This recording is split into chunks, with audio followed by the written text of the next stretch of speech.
I'm retired Battalion Chief Larry Cockman, Chairman of the Greensboro Fire Department History Book Committee. The American Fire Service is rich in tradition and culture. A firefighter's life is filled with many emotional highs and lows.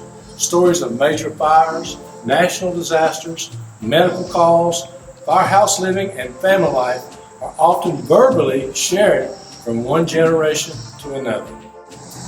Many times these stories are lost forever when a firefighter passes away. In an effort to preserve these stories, in 2019, the Greensboro Fire Department History Book Committee launched a new program of recording audio-video of our retirees' lives. These stories will be shared on our website, gfhbc.org. In 2020, we did not record because of the COVID-19 pandemic. Please listen as these firefighters share their life experiences with all of us. My name is Jeff Younts. I'll soon be 55 years old. I was a captain when I retired. Came on the fire department in 1989, July the 1st, 1989, and I retired. My last full day with the city was December 31st, 2018. I'm from Guilford County originally. Before I became a firefighter, I was a mechanic. I worked at Cummins Diesel here in town. And my dream was to always be a firefighter, but my dad wanted me to be a mechanic. He thought it was more lucrative and, I guess safer. So he kind of pushed me into that. He helped send me to school to learn diesel engine technology and such. And I thought, well, I'll try it, see, I might like it, whatever. But in the back of my mind, since I was 6 years old, I was always going to be a fireman. That's all I ever wanted to do. Well, it's kind of odd. Everybody says I was nuts for doing it, but when I was 6 years old, I was playing with matches in the woods, and I set the woods on fire. And to keep from getting in trouble, I tried to put the fire out myself. And I had on a polyester shirt, I had my shirt tail out, and while I was stomping the flames out, they were up pretty high, and I was fairly short, so the fire caught my shirt on fire, and I wound up in the hospital here in Greensboro for 2.5 months for burn treatment. And after Cone Hospital, local hospital, did everything they could do for me, the Shriners got involved. And the Shriners, at that time, they had 2 hospitals here, I guess, on the East Coast. There was one in Cincinnati, Ohio, and I think the other one was in Florida. But they sent me to the Shriners Burn Hospital for continued care in Cincinnati. And while I was in Cincinnati, some firefighters came through the burn ward visiting the kids.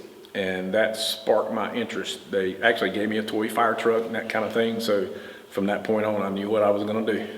Well, it's kind of weird. The process, the first time I tried, it was a lot different. You basically went down to the Employment Security Commission. You do little finger dexterity tests. I'm sure y'all probably remember the older guys where you pick the washers up and put them on a peg over here and see how many you could do in a minute and all that kind of thing. But the time where I actually got hired, they had officially came up with a process. You took a written test, see how you did on that, and if you did well enough, you got invited back, whatever, and you could go do a physical abilities test. And it's now known as the Combat Challenge, whatever. It's been modified since 1989, but for the most part, it's the same as what it was then. And when I was running that test, I thought, you know what, I don't know if I got what it takes or not because this is killing me. As a young guy, I was 22 years old coming out of the mechanic business. I was making almost $30,000 a year doing that. And I thought I was going to starve to death. When I saw my first check, I thought, uh-oh, I've made a mistake. In training, we had 30 members from Greensboro in our class, and we also had 2 members from Reedsville Fire Department, another local fire department, that went through training class with us, which both of them, ironically, wound up coming back to Greensboro and were hired by Greensboro, but they had to go back through training again. Well, going through training, I didn't really, at 22 years old, I really didn't have any problem with the physical part of training. Mine was more of the academic side, which I wasn't terribly far out of high school, but it's just like anything else, particularly the math part. Just about everybody struggles with hydraulics going through training. Back then, I mean, it was a lot more involved in what it is now. And the mental part of training was harder on me than the physical part was, because, you know, I was in good shape. I could do whatever I wanted to then. But the combination of the physical part on the drill ground and the PT and such as that, in combination with knowing that if your average dropped below 70 while we were in training, I mean, you didn't get another chance. You're done. Out the door you go. So knowing that I could be fired if I let my grades drop, which I didn't have that problem because I graduated with a 94 average, but just knowing that in the back of my mind was stressful to me. Some of the people I went through training with, probably the ones that I hung out with the most, Jackie Beard, you know, he passed away on a training exercise. Mike McLean and Chris Barracks, we studied together every night. I spent more time at Mike McLean's house than I did my own house for the 16 weeks we were going through training. Mike Carlson, Brian Washburn, Mike Swales, who just retired as a deputy chief. A lot of my classmates did really well and got promoted along the way. Let's see, Terry Rankin, Keith Hurd. I think Keith is actually still working.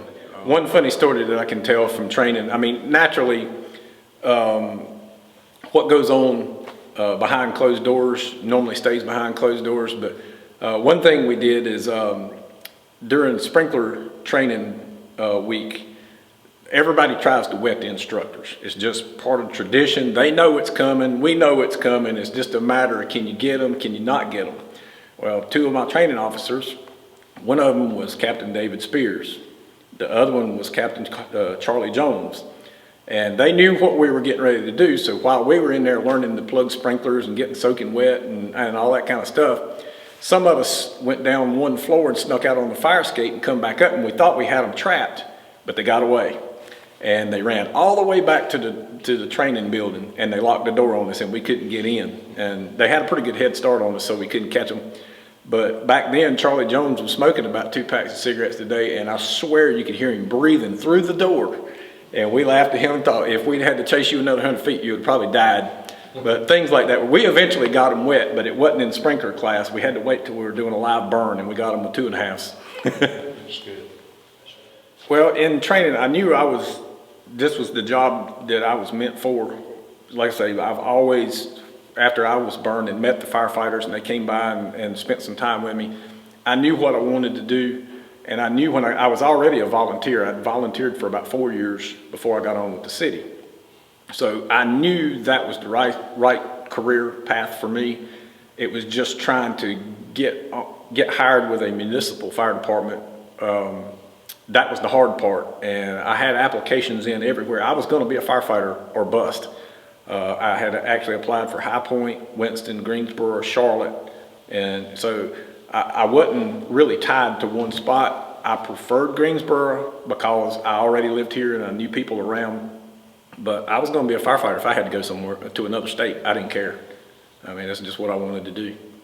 My first station and first apparatus assignment, when I came out of training, we graduated on October the 21st, 1989, and I was assigned to Truck 7, which is now called Ladder 7.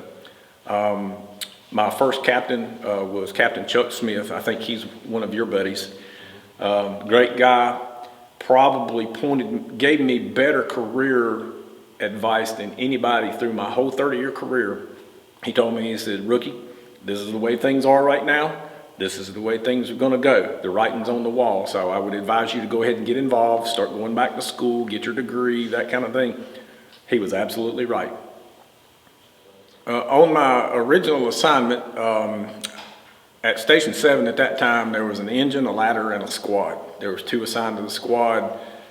They were just starting to change over at that point and put more people on the ladder trucks, because before that it had been 2 assigned to the ladder and the squad would come and work in conjunction with the ladder boys. But they had changed the workflow, and the squad was then attached to the engine.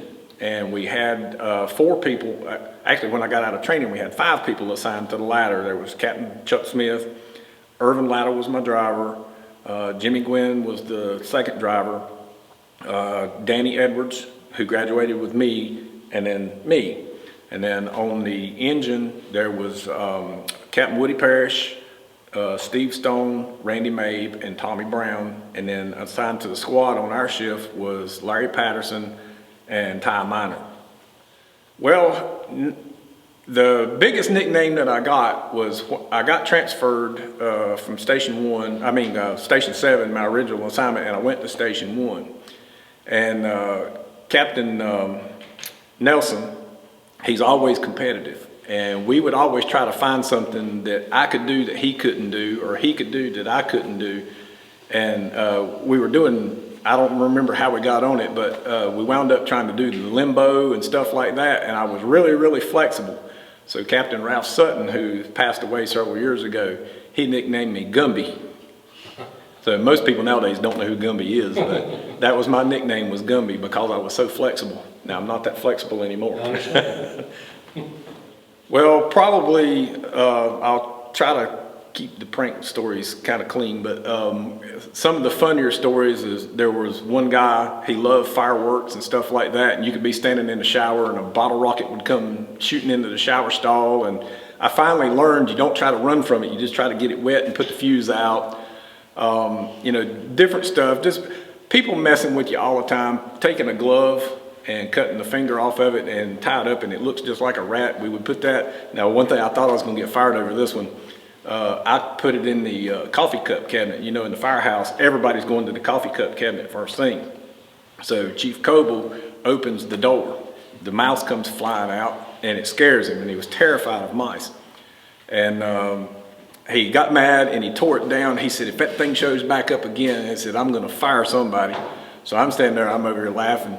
He don't know I had put it in there, but he threw it in the garbage can. Well, he's standing there talking to somebody and he wasn't paying attention. I go over there and get the mouse back out of the garbage can, and I go over and stick it right back in the coffee cup cabinet. Well, he gets done drinking his coffee. He had his own special cup. He'd go over there, he washed his cup out, dried everything off, and he snatched that door open, gonna put that coffee cup back in the cabinet again, and the mouse jumped back out at him again. That's one of the funniest ones. Now, I had to leave the kitchen that time because I really thought he was gonna fire me, but he threatened to fire me about 1,000 times throughout my career, but he never did do it. Every station that I was ever at, we always tried to do things together. It's easier when you live in the older fire stations because you have like the community bedroom where all the guys sleep in one room and the officers have their own room. Where I started seeing problems with cohesiveness within the company or within the station is when I got promoted to captain, I went to Station 21, and the way 21 was built, all the officers had their own rooms, and all the firefighters on the back of the truck, the drivers and firefighters, they had cubicles that they could go to. And throughout the day, at some point, somebody was always disappearing, and they would go, you know, everybody wants their privacy, whatever, but they would start going to their own cubicles. And I saw that we were going to have to make a concerted effort to keep that cohesiveness within the company and within the station, because it's real easy to start doing your own thing, go spend time by yourself. Everybody wants a little alone time, and it's hard to do in the older stations with the community bedrooms. But what I found is I feel like the older stations made the people bond, because you sleep together, you shower together, you eat together, you cook together, you go to the store together, you do everything together. Sitting around the kitchen table is very important. That's where the stories are told, that's where the lessons are learned. Whether it's over a meal, over a cup of coffee in the morning, at shift change, there are so many life lessons and career lessons learned at the kitchen table. To me, that was invaluable to me, because I learned so much from the older guys, and I made an effort once I got to be a company officer to always keep that going. We always cooked together. No matter how good or bad somebody could cook. I was the worst cook in the fire department, but I cooked. I took my turn. They didn't always like it, but we sat over that meal. They picked at me about my meal. I picked at them about their meal. Whether it's good or not, you're not going to tell them it's any good. But you know, the kitchen table, that's where it's at. Well, the only thing I could really cook that was decent was chicken and dumplings. I didn't cook them a lot because it was a big messy meal. I know you remember Doug Reed. He taught me to cook chicken and dumplings. He taught me to make the dumplings and make biscuits and such as that. But I didn't really do that a lot because it was so time consuming and so messy, but that was my favorite, was the chicken and dumplings. Well, as far as people talking about their families and extracurricular activities, and everybody's got a side job, we talk about our side jobs, whatever. The way the fire stations are designed now, and I guess people have changed too. That's starting to go away a little bit, I guess. But like I say, we made a concerted effort to always eat together and play together and all that. My last assignment was at Station 14. I was the company officer on Ladder 14, and everybody there, like most of us love baseball, so we'd sit around and watch baseball games together, or on Sundays we'd watch football games together. Super Bowl Sunday, everybody would bring stuff in. We really made an effort to keep that cohesiveness together. Now, we didn't always do a lot of stuff off duty together, but while we were on duty, 90% of the time you would find at least half of the guys together all the time. Somebody might be studying for a test, or somebody might be doing a report, but the majority of the guys were always together. Well, as far as off-duty activities, I think some people, you become such close friends, and when you see your friend needs help, you go help them. So like when I first came on, if somebody was building a house, everybody would, on that shift if they could, and even people from other stations or whatever, they would always, I mean, that's how the firefighter club was built. People just showed up and the firefighters built this club. It would be the same thing if I was building a house. I know I've seen like Steve Stone, Chief Weaver, when they're building houses, they all built houses together. So when they got done with Steve Stone's house, they'd go help Chief Weaver build his house. And then Chris Bowman, they'd go help him build his house. So everybody would work together. And a lot was accomplished just free labor or sweat equity, whatever you want to call it, because I help you, then you help me. I come help you put a roof on, pour a concrete driveway. Everybody, there's a firefighter that knows how to do something all the time, whether it's electrical, a plumber, concrete guys, excavation, that's what I do. There was always somebody that knew how to do a particular job, and they would help each other. So I don't know how much of that is going on now. I think there's still some, but like how it was when I first came on, I mean, it was every day. But nowadays, everything's so expensive. Each firefighter has at least one part-time job, and some of them have 2 part-time jobs. They don't have the time for that off-duty stuff the way that it used to happen. And that's just the way it is. I mean, time changes, other things change, and it forces you to change. Well, from the other side of it, I tried to listen. I always tried to pay attention to what the older guys ahead of me were doing. And sometimes when a retired firefighter would come over, stop by to visit, I remember Captain Scott used to come by Station 1 all the time. Now, I think he retired in like 1975 or 77 or something like that. You know, he always had his little goatee and his mustache and everything, and he kind of looked like Colonel Sanders. And I didn't have any idea who he was. But my driver at the time, Bob McLean, Bob knew him. Bob worked for him, worked with him. And he said, look, he said, when these guys come in, he said, you're going to be there one day. He said, when they come in, you stop and talk to them. He said, you may not know them, they may not know you, but somebody needs to speak to them and spend a little bit of time with them because they put their time in. He said, so always try to remember that. So, I mean, every time I've gone back to the stations, which I still know a lot of people, you know, I've only been gone 3 years, so it's not like I'm talking to a bunch of strangers. There's still a lot of people there that I know, but in 5 years when I show up, I'm probably not going to know anybody.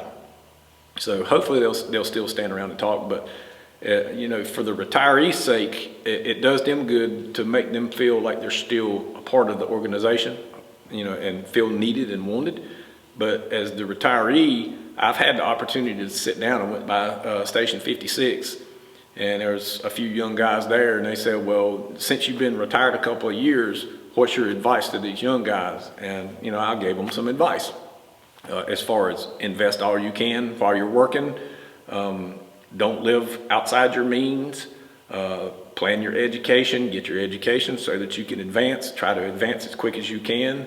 I tried to give them some life lessons, things that I learned along the ways because of, like Chuck Smith or my first driver, Irvin Latta, was telling me about investing. I knew nothing about investing, but he told me, he said, look, here's your opportunity. And he showed me how it could work for me. So as a retiree, if you know something like that, you go by the fire station, sit down and talk with them, tell the young guys what they're in for. I remember my first call was off of Lee Street. I think it was on Burbank Street. It come out as an apartment fire and turned out to be food on the stove, so we didn't really get to do anything because we were coming from Station 7 and Engine 4 got there first. So, you know, they handled it with their own fan. So they evacuated smoke, whatever, so we went back. So that was my first call. My first fire, I had to rove one day. Back then, the rookie always done the roving. There was no question when they needed somebody somewhere, the rookie was gone. So for my first fire, I was actually at Station 14. And we went over off McKnight Mill Road, and we had a really good apartment fire. It was 2-story apartments, but the fire was only in one apartment. And Captain Harris, Larry Harris, he was the captain then. And so he was glad to have some young guys out there that wanted to go in, wanted to fight fire, that kind of thing. So he was tickled to death to see me, and I was tickled to death to get the nozzle. So the rookie didn't get the nozzle very often. Well, the value of responding to medical calls is everybody knows that there's more fire stations than there are ambulance bases. They can only go so far. They're spread really thin. And as an employee of the city, it's our job to see to the citizens' needs, whether that's picking up their garbage cans, making sure they got water, or especially in a life or death situation, is to be there to handle the worst emergency they'll probably ever see. Anytime you go to somebody's house, you're seeing them on their worst day usually. We got some frequent flyers, stuff like that, that's not necessarily in bad shape or whatever, but for the most part, when the people call, they need you. So when you go to their house on a med call, their loved one or they themselves are in a bad way medically, and I feel like if there's anything you can do to help, you do it. I don't care how trivial it is. I've gone and helped pick elderly people up out of the floor, just put them back in the bed. I don't care. I figured I was a city servant and that was my job. And I tried to always keep that attitude. Now you get frustrated with some, but for the most part, you owe it to the citizens to do your best.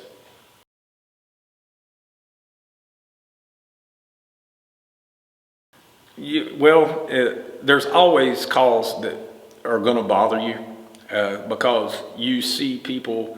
I told somebody the other day, there's a lot of things that I've seen that I wish I could unsee.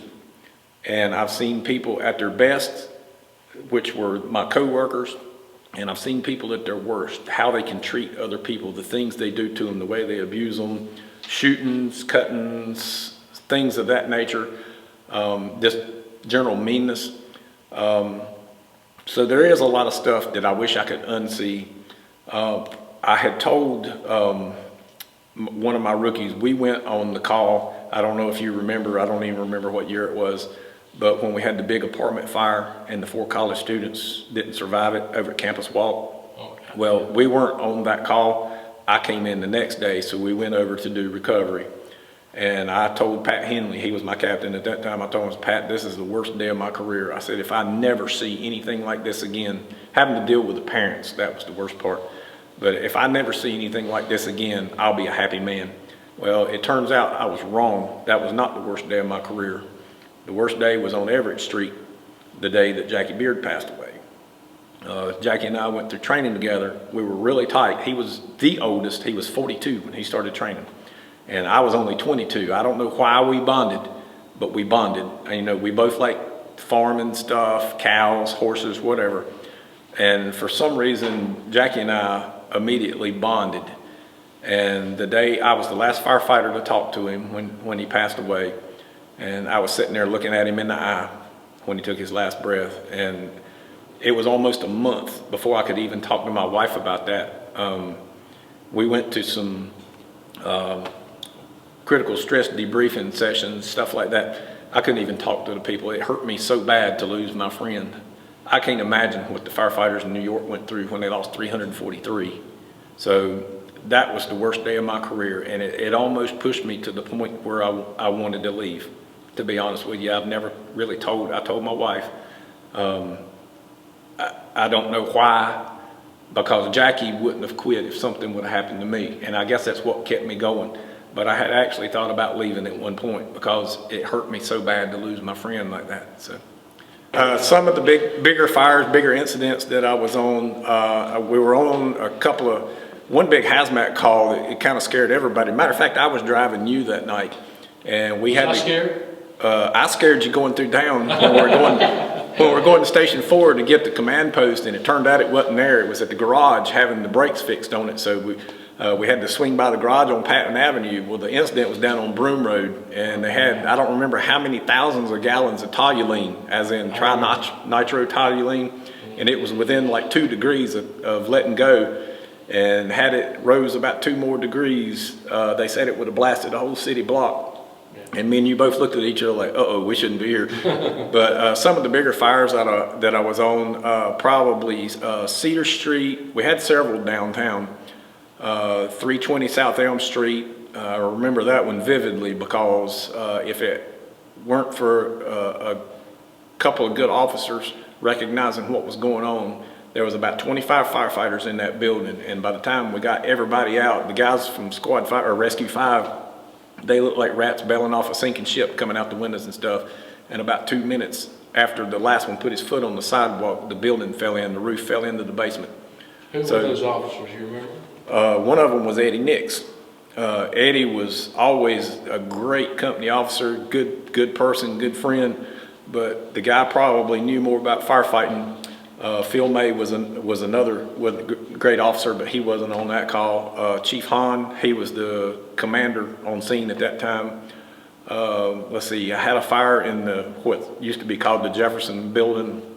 I think it's called the Lincoln Financial Building now. We had a fire on the 5th floor there. Funny story there is one of the firefighters, we had been to a benefit thing at a local church in our area, and she had eaten, if she watches this, she'll know who it is. It was pinto bean dinner, and she ate too much. And by the time we got to the 5th floor, she needed to refill. She got sick in the stairwell. Let's see, other big fires that we've had. I've actually was on the Natty Greens fire twice. We burnt Bertner's pharmacy downtown. I was on a lot of big house fires because I was, for 14 and a half of my years of my career, I spent at Station 1. So we had several pretty good fires over in Old Irvin Park in those old, 100-year-old houses or whatever they were. So I've been on a lot of good incidents. Well, other than the fact that I knew what those guys were going through that lost their friends. Like I say, they lost 343 firefighters on 9/11. So it didn't really affect me a lot as a firefighter, except for the fact that I knew how they felt with that. I lost one, they lost 343. And I could understand their agony, the thoughts of maybe I should get out of this career. I knew a lot of them were probably going to have those thoughts after losing my friend Jackie. The way that it affected me most is I was like that close to going to a recruiter and signing up for the Army. I thought about joining the National Guard or whatever, and I talked to my wife about it. She said, look, you got 2 little kids here at home. Both of my kids were really small. Or matter of fact, my son wasn't born. My daughter, she was only 2 at the time. So she said, look, you got to take care of your family. You're serving. You're doing what you need to do. She said, think about it before you do it. So I didn't do it, but it almost made me go join the Army. Oh man, there were so many mentors through my career because I got to work. Some of them were super smart fire-wise. Some of them were super smart financial-wise. And I wasn't a smart guy, but I was smart enough to listen to the guys who were smart. So as far as fire department stuff, like Eddie Nix, when Eddie said something, I listened. When Phil May was way ahead of his time as far as tactics for ladder companies. He was teaching positive pressure ventilation and such as that long before the fire department ever said, okay, this is what we're going to do. But Phil was really smart. Ricky Willits, Captain Willits, he probably taught me more about being a company officer than anybody else that I worked for, because he was the kind of guy, he was really, really active, especially considering, he was in the back end of his career at the time, but you couldn't tell it by watching him. I mean, you would think he was still 25 years old. And Ricky's theory was that if I'm going to tell you to do something as your supervisor, I'm going to be there with you to do it. And now, it's not always going to be possible, but if we were testing hydrants, here's a funny story about Ricky. Is one night we had a bunch of stuff to do. I don't remember what all it was, but we used to be responsible for maintaining the SCBAs and mowing the yard at Station 1, and it was huge, and all kinds of stuff like that. But we were trying to get our hydrants finished up, and we were out at 9 o'clock at night trying to finish up hydrants. And he always taught me, he said, when the fire department gives you something to do that's out of the ordinary, go on and get it done. Don't wait, don't procrastinate, because something else is going to come behind it and you don't want to be behind. So we were out there at 9 o'clock at night testing those fire hydrants, and I was messing with him all the time. I didn't really care one way or another, but I told him, I said, dang, Captain, I said, if these hydrants didn't glow in the dark, we'd never find them. He said, shut up and keep whining. So, I mean, but he was right there with you. He would sweat like you sweated. He would work as hard as you worked, probably outwork you. And that's just the kind of guy he was. So I always tried to be that kind of company officer. Once I finally got promoted, is I wouldn't ask my guys to do something that I wouldn't do. Sometimes I would go out and help them wash the truck. Sometimes I would help them do their personal cleaning duties in the morning, clean the truck bay, mop it, sweep it, whatever. So I always tried to do that just to let them know that I appreciated what they did, and that what they did wasn't going unnoticed. An appreciated employee will be a hardworking and good employee 99% of the time. So probably Captain Willits influenced me more than anybody. Well, as far as proudest moments that I had, most of them were call related. I was proud of what I was able to accomplish as far as getting promoted or being a good driver or whatever that was for me personally. But anytime we could effect a rescue, that was nothing builds camaraderie in the fire station like a good fire, and nothing builds pride like accomplishing what you set out to do on the fire scene, whether it's put the fire out or rescue the victims. Anytime we were able to save a life, whether it's CPR or, finding somebody in a fire, that was always my proudest. I don't have just one, but anytime we could do that, that was great to me. That's what made coming to work worth it. I worked with a lot of female firefighters throughout my career, and it never bothered me one way or another. I always figured they're good people. If they do their job and they look after me, I'm going to look after them. I never had an issue with it. I know some firefighters, particularly their wives, would maybe have an issue because there was, particularly in a station with a community bedroom, might have issue with it, but you make allowances for that. I mean, you have sleepwear, whatever you wear. It was never a problem, and I never had a problem with any of the females that I worked with. They all did their job. They were all well trained. They were smart. They did what they had to do. So no, I did not have a problem with any of the females I worked with.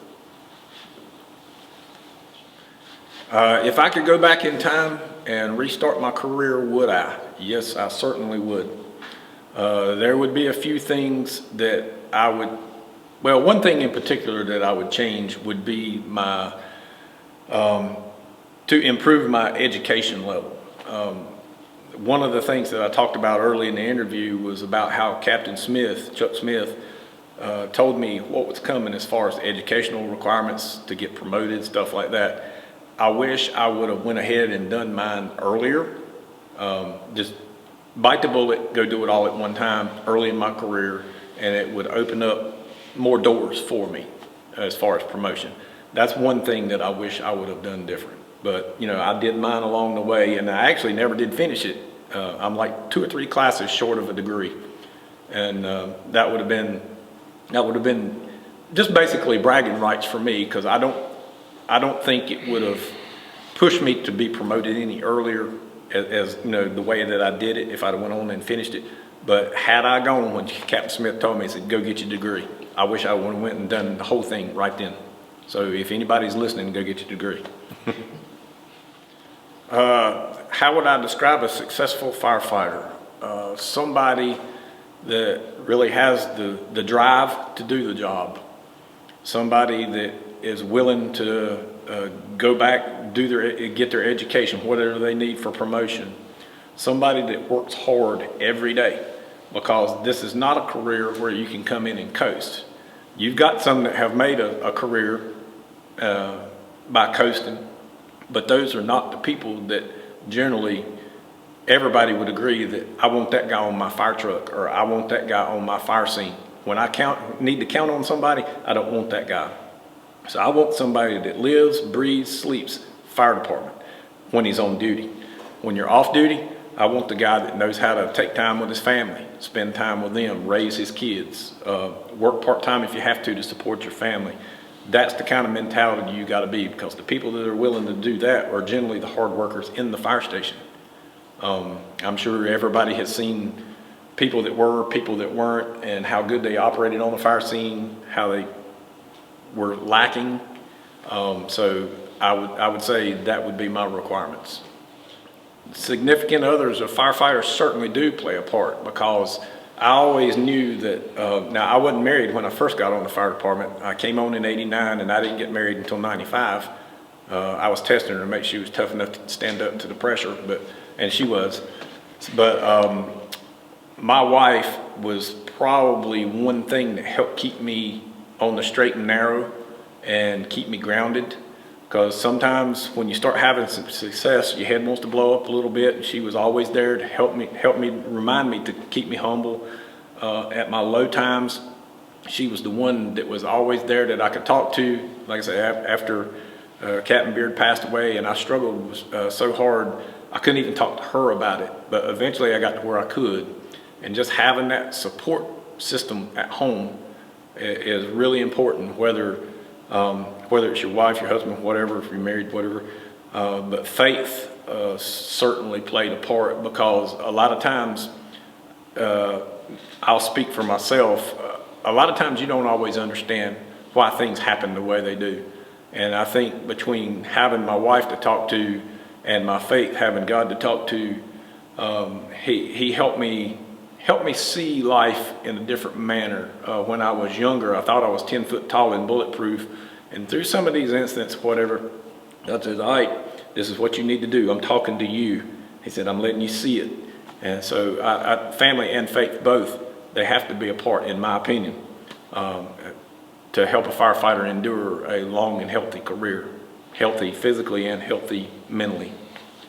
What would I like the fire department to remember me by? Well, if anything, that I cared, I did my job, I worked hard, and I helped others to advance. Particularly as later in my career, when I was a driver and a company officer, my job, I always felt like my job was to help the young people.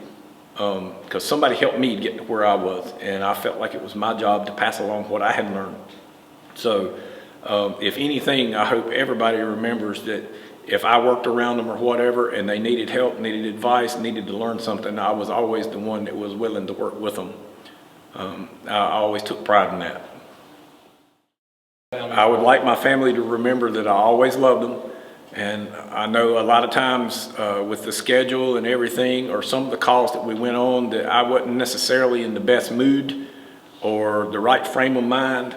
But just know that I always loved them, and that I'm proud of all of them, and that I did the best I could to provide for them and to be the best firefighter, the best husband, the best dad that I could be. I don't really care to leave a special message to anybody. I just, all the guys that are still around that helped me when I was young, we talked about Larry Patterson. I wish I could talk to him today. I've told him thank you several times, before he passed away. I appreciate what they did for me, because they didn't have to take the time out of their day to try to put me on a path to success, but they did, and I really appreciate those guys. In closing, the Greensboro Firefighters History Book Committee hopes you have gained a greater insight into the dangers, the challenges, and emotional events that have influenced and shaped the American firefighter.